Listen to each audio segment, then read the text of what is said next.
দর্শক আসসালামু আলাইকুম। এই মুহূর্তে আছি সুপ্রিম সিডসের চমৎকার একটা জাত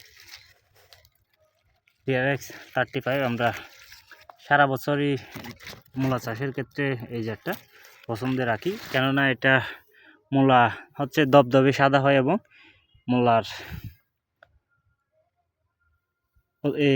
বেশ কিছুদিন রাখলেও ফেটে যাওয়ার সম্ভাবনা থাকে না। আর হচ্ছে মূলার সবচেয়ে বর্তমানে বাংলাদেশে যে মূলার জাতগুলো আছে সবগুলোর চেয়ে সেরা সবচেয়ে লম্বা একটা জাত হচ্ছে আমার দেখা TRX-35।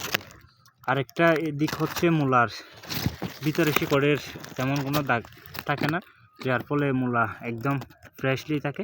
এখন পর্যন্ত গাছে মূলারগুলার বয়স 28 দিন বয়সে মূলা অনেকটাই বড় হয়ে গেছে, আর হয়তো 2-3 দিনের মধ্যে হারভেস্টের উপযোগী হবে, হারভেস্ট করাও হবে। যে তেমন কোনো দাম না থাকার কারণে তেমন কোনো আমরা যত্ন নিই নাই, তারপরও প্রতিটা মূলার সাইজ খুব সুন্দর হয়েছে।